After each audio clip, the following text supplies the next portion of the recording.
What's up, Kevin? What's up, buddy? How are you? All good. We're finally doing this. Welcome to FASTTALK podcast. I appreciate you having me on here. So tell us a little bit about yourself. Well, my first name is Kevin. I'm 23 years old. I'm currently here in Korea, Camp Humphreys, as you guys can see in the background. It's very, nice scenery here. Korea's a very nice and beautiful place. Originally, I'm from Los Angeles, and I grew up in Virginia, a place called Woodbridge, Virginia. So it's a nice area, nice place. So what do you think about Camp Humphreys? What do I think about Camp Humphreys? Compared to the first duty station I had, which was Fort Riley, it's more advanced, more, how do you say this? Family friendly. And yeah, it's nice. A lot of, gyms are nice. Everything's more high class, up to date. So from 0 to 10, with 0 being extremely ratchet and ghetto, and 10 being a great installation, what would you rank Camp Humphreys? Are we talking about business-wise, like the building-wise, or work-wise, everything all together? I would say like just the entire experience. Entire experience? I'll give it an 8. There's always room for improvement. Nothing's always perfect, so I'll give it an 8. What would you improve? What would I improve? The first thing I'll improve is the transportation. And I don't speak that for myself, but I speak that for all lower enlisted soldiers that don't have vehicles and cars. Improve on transportation, having more taxis, more buses. When you come back from the Ville or you're coming from Seoul and you just want to get back to your room immediately, nobody wants to wait in a line for 20 minutes for a taxi or try ordering a taxi every weekend and there's no taxi at all. So I'll say transportation. So when I got here, this is the second time that I've been in Camp Humphreys. Really?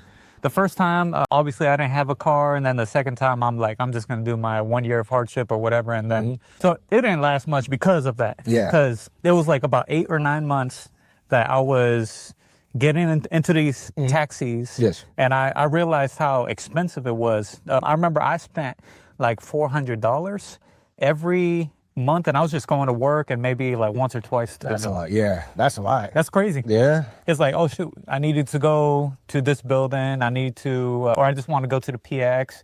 Yeah, just to the PX. You would think that, for anyone that's not stationed at Humphreys, by the way, you would think if you don't have a vehicle, my workplace, the PX, everything, all the necessities are near the barracks and everything. For some of the soldiers, that's not the case. For me, where I stay at, everything's walking distance. The closest PX is 10 minutes away. The closest gym is like around 5 to 10 minutes. The PX, I had to order a taxi because I can't walk all the way there since it's too far during the cold. So I would definitely recommend like a roving bus during certain hours. Like just a TMP bus, I would say between like 19 to 2300 on Fridays and Saturdays. Saturdays, yep. Go pick up soldiers, and that's all they're doing. Yeah. I know it's possible, but we just need to just bring it up as an idea. I'm sure the powers that be, they'll probably get it done. Yeah. So speaking from experience, I've been to many installations. Camp Humphreys seems to be the one that's the most built up. I would consider it like I agree. the Manhattan of all U.S. Army bases. Yeah, I would agree also, because this is what made me, believe that, right? When I was first new, it was my first week here in the installation. I went to the super gym and I saw that they had a smoothie shop there. Hell yeah. And they were building a pool, and I've never seen that in any other installation. I've been to Fort Riley, Fort Lee, Fort Jackson, Fort Irwin, and even Fort Hood. Wait, Fort Irwin? Yeah. That's where I'm going, boy. You going to Fort Irwin? Hell yeah. Oh, man, good luck. That's what I keep hearing, too. I hear I should probably start drinking water right now, but I got a car, so like... I love Fort Irwin. A lot of people hate it, but I personally love it. For me, it's mainly because of the scenery. I don't know why, but you're in the desert or, surrounded by mountains. For me, it's peaceful. It brings me a lot of peace for some reason. I don't know why, but that's the way I feel. Shoot, I gotta be careful. A new way to... I won't die. I'll live to 150, but I'm sure if I'm not paying attention and I run into a cactus, I might actually... Something might, yeah, but you'll enjoy it. You'll be bored, but you'll enjoy it.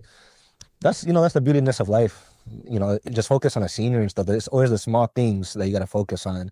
When you focus on a bigger picture, you get lost. So that's why I always say, just focus small, enjoy the small things, and then, the bigger things will come later on. I'm definitely going to go to Vegas, San Diego, and all that. I'm going to just... San Diego's beautiful. Oh, yeah. It's beautiful. I've been there once. I like the people. I tell a lot of people that try to go to the West Coast, if you're searching for beautiness, I'm going to get a lot of hate probably, but LA is not the place.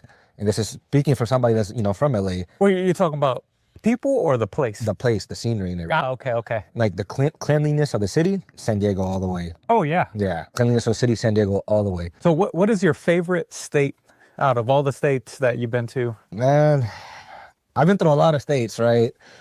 But That's hard. I say beautiness wise, I go with California because I have it, order. Beautiness wise, California.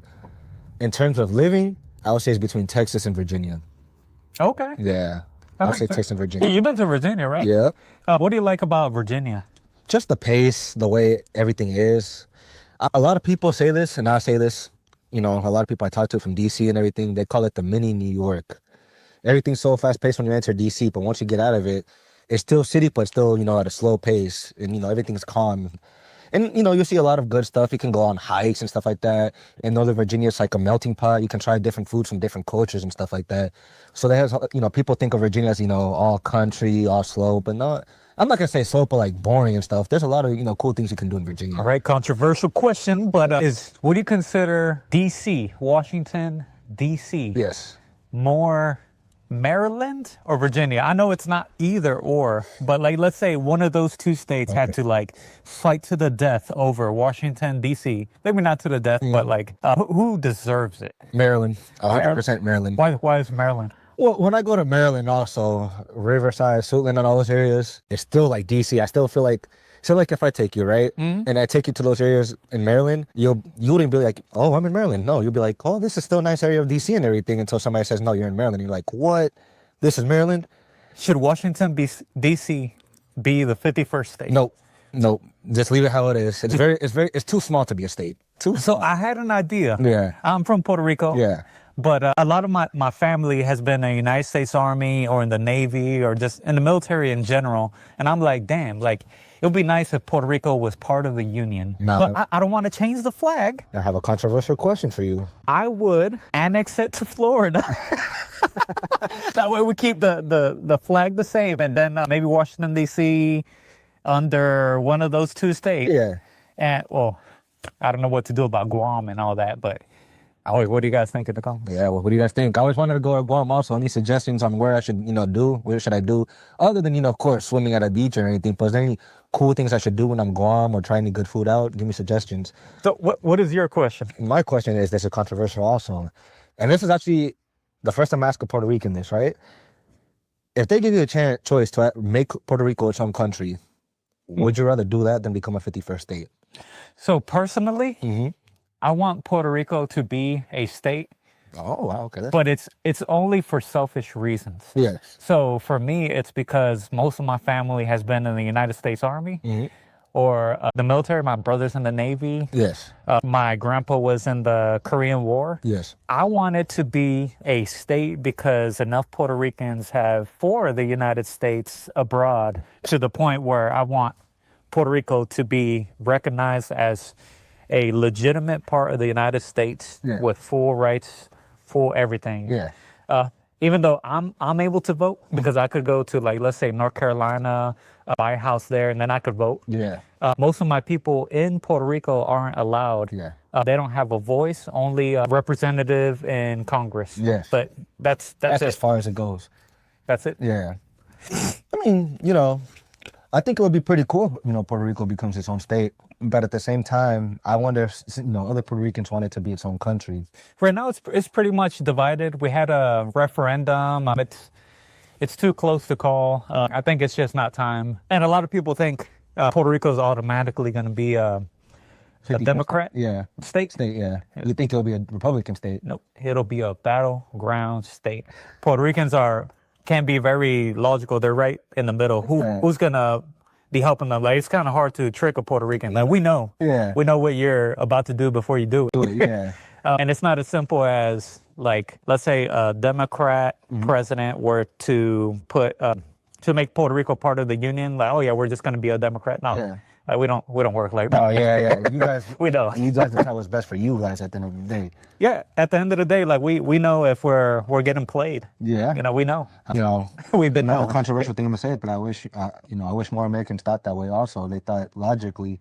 For me, one of the biggest things I can tell somebody that's personally for me, just can speak ahead. I'm not a very political person, right? Yeah, me either. But one thing I tell a lot of people that try to get into politics is don't believe everything you see on social media. Do your own type of studying, learn things on your own, and then you can think logically instead of if one news outlet puts this thing out and you automatically believe them. No, that's not the way you should, go about it. So what do you do for fun for hobby, for just to make the time pass? Here in Korea? Yeah. Well, I picked up a new hobby. It's jiu-jitsu. Jiu-jitsu. I train at a Korean gym called Bom Jiu-Jitsu. Shout out Bom Jiu-Jitsu. Shout out all my coaches there. And it's awesome, man. All the Koreans there are very nice people. They try to learn English and Spanish. I'm like, that's pretty cool. For somebody that's trying to get into jiu-jitsu, how much money does it cost? I'm gonna get judged a lot by this, but I didn't really pay attention to the money when they made me, at first, right? The second time around, when I had to sign my second contract for, going back to gym, it's 100,000 won for 1 month. That's not bad. So 100,000 won that's roughly, don't judge my math, but it feels like $80. I thought it was $100, so yeah. No, it's like really like 80 something dollars, maybe a little bit less, but it's not much for what you're getting. So, and the experience also, you cannot beat the experience. You learn something new, you make new friends, and just like the culture of it, it's awesome. We do things together. They teach me a lot about their history, their culture, and the language. And when you get off of work, let's say you have a long day, you want to go to the gym. By the way, I love going to the gym. It's just like the gym where you release all your stress and everything. And after you're done, you're like, man, I feel good. I feel like I want to do something else. And it just makes you better as a person. It brings you more confidence and just, gives you some new things, to try and do. So how often do you go to the gym? Well, like weightlifting wise, I try my best to go 5 to 6 days a week. Yeah, that's pretty good. That's 6 days a week. That's pretty solid. Just stay the course. Just stay as consistent as possible. For me, it's not even consistency at this point. At the beginning, when I began my gym journey, I always thought about the word consistency. But later on, throughout my past 3 years of going to the gym, it's not consistent anymore. I just love going there. For me, if I don't go there, it's like, man, I didn't do it. It's like a lifestyle right now. It's a lifestyle, yes. You probably feel like messed up if you don't go to the gym. Like just from a chemical standpoint, you're like, I need to go to the gym. I don't know why, but I call it a sacred ground for me because I could be having like the worst day, but the minute I get in the gym, I just, become a totally different person. I become happy and everything. And I'm just very glad. And I don't know if you're religious, but I just thank God every day I'm, able to lift. I think God wants us to lift. Like he really, he really does. No, I mean, it's true. It's true. Our ancestors have been lifting for years and years. And always, for me, nothing makes lifting our soul. That's true. Yeah. But honestly, nothing makes me more. Yeah, lifting our spirits. Yeah, your spirits does get. Yeah, you reach a dopamine when you run or go to the gym. But for me, nothing makes me more happy than bringing people. See, God wants us to go to the gym. See, the sun is coming out like a pure rainbow. Yeah. You see that? See, as soon as we said gym, like the sun started shining. God didn't lose hope on Camp Humphreys. Like, Fisher really wants. For me, it's just, nothing makes me more happier than bringing somebody to the gym. You working out with other people. Definitely. Now, this is another controversial thing, but I believe you should do it on your own time rather than being forced to, if that makes sense. Oh, yeah. You should do it because you want to. If you feel forced, you ruin the experience for other people. You can't be on your couch just eating Twinkies all the time and being like, oh, why's my life all fucked? I love eating Twinkies. I love eating all the, junk food, but I clean it out, going to the gym. So, I think it's half and half, but, yeah. It's all about them Suzy Q's. You already? So you go to the gym? Yeah. What's your favorite thing to do? Like work on chest, arms, legs? Like I want to say like naturally, like as a guy, ever since the beginning, I always wanted to work on my arms. Yes. Like I felt like that was, I don't know, like it's just my favorite part, that and abs. Wow, you're the first person I ever heard say that. Abs. So I try to do abs almost every day. So 4 sets of 20, and I just keep doing that. Yeah. I feel like abs is the one thing that you could do almost like every day, and you don't need like a rest for it. And do you mainly focus, so say like if you do arms, right? Do you mainly focus on more the heavier weight, or do you mainly focus on muscular endurance? More heavier weight. More heavier weight? Okay, that's good. Heavier weight. And I kind of looked at Arnold Schwarzenegger's workouts. I don't know if it's true, but, Google was saying that he had like 3 kinds of days. It's like a group A, group B, and then a group C kind of day. And then he just does that. He just follows it. Follows that plan. No matter what. And stays consistent with it. And then he's always running too. So I personally need to run more. Yeah. Honestly, that's my deficiency is I've been going to the gym or whatever, and I'm thin or whatever, but like I feel it when I run. So I just need to run or work on my cardiovascular fitness. Yes. Doesn't mean I have to run. It could mean I'm getting on a bike or something. Something. Stairmaster or something. Yeah. Yeah, Stairmaster. For me, I didn't enjoy running, but ever since I got to Korea, I don't know if it's because of the scenery or stuff, But I just started falling in love with running here, and then for me, I try to at least run 3 times a week. Oh, I hate running. I honestly do. Like, there's some people that find joy in running. Yeah. Like, they get that runner's high. It's true. You'll get it. I fucking find death. That's what. Nah. You'll be like that gym guy. What's his name from Diamond Gym? I don't know if you've ever seen their videos. Oh, what happened to him? Where Diamond Gym, they're a famous gym on YouTube. Shout out Diamond Gym. They always say you're gonna work out to the death and everything, to the death until like you kill yourself completely and everything. You got to be careful because like there's like a game show where like people like died. It's like one of those like games. No. It's like American Ninja or something. But like it was something like that. But like somebody died because like they overexerted themselves and like they spent the whole day recording. Like sometimes the things that we do for content ends up killing people. Like especially if it's those game shows where it's like a lot of like physical exertion Stuff like that. and they push people to the max, and there's a lot of pressure on Person, there's a going participant. Yeah. And it's if they take the wrong thing like pre-workout and start running and doing all stuff, they could die. They could die. That's But good. Kevin, it's a pleasure to meet you. Hey, thank you, buddy. Hey, Hell yeah. appreciate you for having me. Everyone else, y'all. You guys take care and follow my guy, Bodie. You already know. The man, the myth, the legend, right here. Try W code FASTTALK podcast.